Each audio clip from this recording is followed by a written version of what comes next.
Welcome back to the channel, folks. I'm Josh from Bennett Fishing. I haven't done a video like this in about 3 years, so we're going to redo it, and it's going to be how to catch crappie while ice fishing, how to find them, how to catch them, what baits, what rod to use, literally everything, because one of my favorite things to chase is crappie, the other one is lake trout, so I've got a lot of lake trout videos, how-to videos for those, but I only have a couple of crappie videos. So we're in the state of New Hampshire. We're on a decent amount of ice right now, and it's the month of February. We're like halfway through February.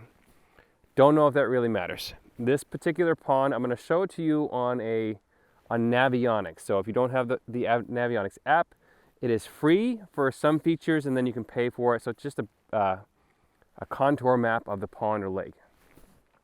The way that I found this lake is by going to my Department of Natural Resources or New Hampshire Fish and Games website and finding what lakes in New Hampshire have crappie. That's the best way to start, or you hear it from somebody else. New Hampshire also has a trophy program, so you can look at what people are pulling in for big fish. I know Canada does the same thing, and you can go to those spots because people are disclosing those spots with those fish in them. So that's a good way to find bigger fish if you want to. I don't eat a lot of crappie, but they're super fun to catch. So I'm not going to take any today. So I'm going to show you this lake in particular. So this is just a giant bowl of a lake. It does have a small shelf to my left here, so the contour is literally just a bowl. It's got one deep spot offset on the center, and then it just comes up on all sides. And the deep spot's probably 20 or something feet. I try to focus on those deep spots first, and I have a theory. There's a couple theories of why crappies love deeper spots, and I'm gonna go over one. I guess all that silt and mud and stuff collects down in the middle, and that's where a lot of bugs and larvae and stuff will kind of like settle in the wintertime because they can't really hatch and do much during the wintertime. They can't like hatch and fly away for those that are bugs. I have put an underwater camera down in this particular water in one of my other videos, and you can see worms, larvae just like swimming around down there. So crappies are absolutely loving that stuff.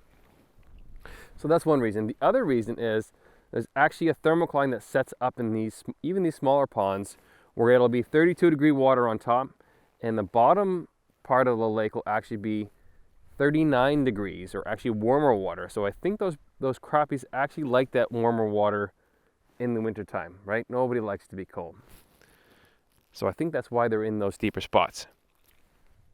That's part one. So finding the lake, using your resources or your websites basically, or word of mouth. I know New Hampshire has what they call a blue book, I think, that has all the details on every lake basically, but you can find a lot of stuff online right now, or even FishBrain. Find a lake that's crappie in it, go to that deepest spot using Navionics, which I'll leave the link for that below or right here. It's they changed the name of it, but Navionics is the search term that I use. There's an app, you can pay for a version so you can trace your tracks and you can do highlights and all sorts of stuff. That's number two. Number three, find that deep spot. We are right to the left of that deep spot on that map I showed you right now. Now I'm going to pull up the Live Scope Plus. So I have the Garmin 93 SV, and this is a very expensive sonar, but it is the best dang thing in the world for chasing crappies. One of the reasons is I can see fish from 40 feet all the way to 110 feet away from me right now. That's how, if you look at the screen, and I'll actually point my finger on it right now, this is all fish right here, from here to here. And I have my gain turned up quite a bit on my screen just so I can see far. Not because I do like it dirty, because that speeds things up quite a bit. And I want to gain more detail instead of losing detail. So that is very key. So I'm using the Live Scope Plus. And this sonar, for those who care, is the Garmin Live Scope Plus. So this particular unit right here is the LVS34. Which is their newest version. They do make an extended range version, which is not really good for crappie fishing unless you're fishing really deep, which is not good for crappie unless you're keeping them. But this has multiple sonars looking in which right now is called forward mode. So this is kick forward, so it's looking out and back just a little bit. So I can scan that around. I can spin that around 360 degrees, and I can see exactly where crappie are.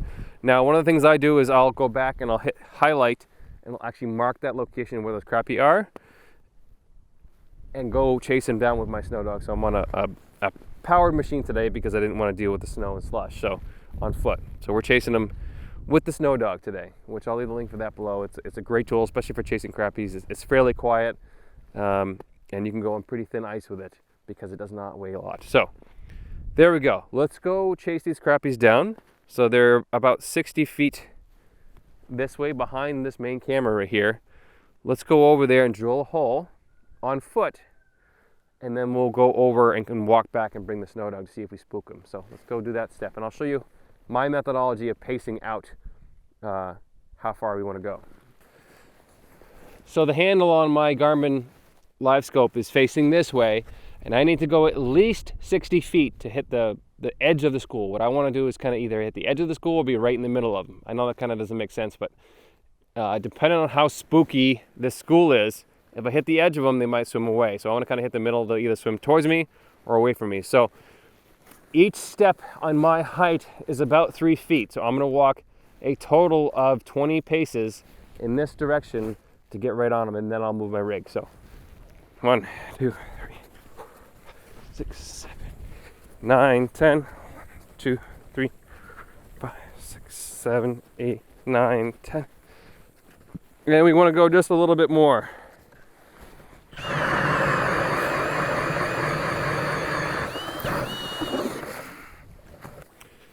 And right now I'm using the Milwaukee Fuel 18 volt and the 8-inch pistol bit. I know a lot of people will use smaller size augers to chase crappie, or even hand augers if they're really, really skittish. But this is what I have in this. The LVS 34 won't fit through a 6-inch hole. I've tried. So we're using that. Let's go. So as you can see from the screen, they're still a little bit away from me, but they will move left and right like most fish. They won't stay still. What I'm using is a PC Fun Carbon ICX inline reel with 10-pound braid. And the reason I use braid is for that sensitivity, and the reason I use the inline reel is because when you have a normal spinning reel that introduces twist, every time your reel introduces just a little bit of twist. Crappies don't like that twist. That's not normal for them to get down there and have that jig spin. So right now the whole school is below me, and so we're going to try to catch them right now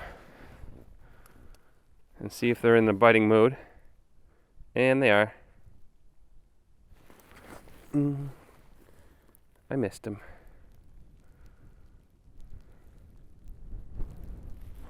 Got him.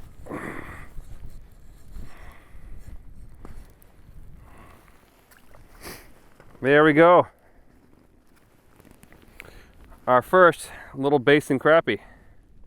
It's pretty key to have a set of forceps with you, especially with crappie fishing. These tiny jigs, they'll kind of bury them into the back of their throat here. So I just carry some pliers with me. Not a big deal, but there's a I don't know, 9 inches or something like that going back down. And if you really want to keep that school fired up, don't release the fish back down because it tends to scare them. That's another tip that I've learned, especially if you're searching for a monster. You know, if it's legal to carry a bucket with water in it. And so you can have these aside here. Right now I'm in forward mode, so we're seeing all of our fish in our upper left corner here. So these are fish over here. Let me put this in down mode so we can see these fish a little clearer. And it's going to recalculate here in a second. And I didn't get to finish my whole setup here, and then I have either 4 or 6 pound fluorocarbon leader.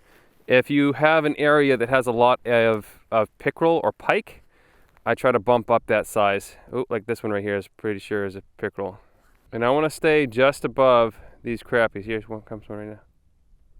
So if they are being a little finicky, I try to use soft plastics as much as possible. It's one, I hate carrying bait around. It freezes, it dies, all that jazz. So we have a couple below me. I'm not sure what they are. They could be crappies. But we're going to take a little bit of earthworm here and put that on the hook. Just a little bit. And that, you know, that helps. It's scent, right? A lot of people use mealworms or spikes, which are maggots. Those things work great. Now, as far as the rod is concerned, I'm using a Alpha 29 by Circle Tackle. So it's a 29-inch rod. It's got a very sensitive tip on it. So just the little smallest bite you can see. You probably won't feel it until it's actually like loaded, but you want to watch that tip, and then you can actually see a positive bite, which is down, or negative bite when they actually up hit it. Crappie do that. It's the most annoying thing in the world, but they do it. There's crappie down there right now, coming in. Oh, come on. Got it. I think these are the bigger school of crappie cruising through here. This is pretty sick. So crappies have upward facing eyes, so they're always looking up and forward. So I try to stay above them with my jig as much as possible. And I'll go over the jigs I use. They don't seem to be really particular always, but sometimes they are. I'm gonna drop down. See if we can catch another one. Oh, the whole freaking school is moving through right now. Oh, and donk. That's what we call a negative bite. These bigger ones know exactly how to, this one's not bigger, but they know exactly what to do to get wrapped around the sonar. And technically I should have a second hole drilled, but I'm always lazy when it comes to that. And ideally I'd have someone with me here keeping them fired up while I'm reeling up. And here comes the school again. And 1, 2, 3, and donk. The lightest little bite in the world, even from the big ones.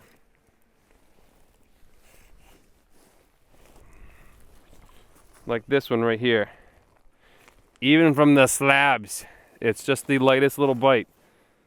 And the reason for that, if you're using something small, they think it's something small that's not going to swim away. It's just they think it's just a little worm or something that has no energy to swim off, basically. And you'll see when that crappie goes down there, sometimes he'll spook, depending on if he swims hard right or left. If he swims straight down, they almost always spook. Oh, here comes one. Comes two, actually. Make him run, make him chase. Got him. That could be a perch, actually. No, definitely a crappie. Going back down. Going back down. A little small. So there is, that's like on the small side here. The big size in this pond are like, the biggest one I've caught is like 15.5. That's on the high side. So a couple other tips and tricks. And I can switch this into normal 2D sonar for those who don't have. So this is what normal sonar will look like. So the thing moving up and down on my screen on top there is my jig that's at like 8 feet. So this thing right here. And the other lines are either just pieces of worm going down. But any other solid line that you're going to see that line coming up? That would be a fish. And so with crappie, when we're using these tiny little jigs, so this is probably a 4mm tungsten jig. Some of the ones I buy are from Circle Tackle, especially for ice fishing. When I'm in open water, we'll use some of the ones that I make or that I sell. They're 7mm and they're heavier style jigs, so you can actually cast them. But this is what 2D would look like if you had a hummingbird or something like that. A Vex would look a little bit different, so a flasher style, where it's a circular, but they all kind of mean the same, so you got to learn how to use your style of equipment. But the gains turned out pretty high on this right now, just because I'm switching over to a different type of sonar. Got him. Just the lightest bite in the world today. So some days I'll actually throttle it and hit it as hard as possible, and some days they're just light biters. And it kind of depends on the day, and it kind of depends on what they're feeding on. So I have seen large schools of bait in this lake or this small pond. So if they're next to the big bait, they're going to actually chase that little jig down and slam it. Bigger the bait, the harder they're going to hit it. So let me show you guys what I'm using real quick, because I keep forgetting. Just a little tiny tungsten jig. Hopefully you guys can see that.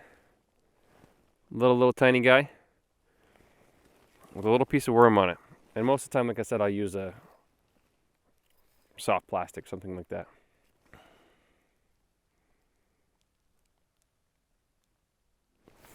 Got it.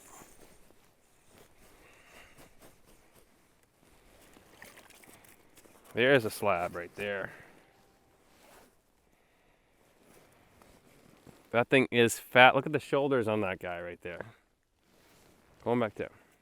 Turn that gain down. I like my gain turned up high, and I know everybody hates that, but you can see, the more you can see, the better, especially with any electronics, right? Here comes two of them racing for it. I want that big one on the left.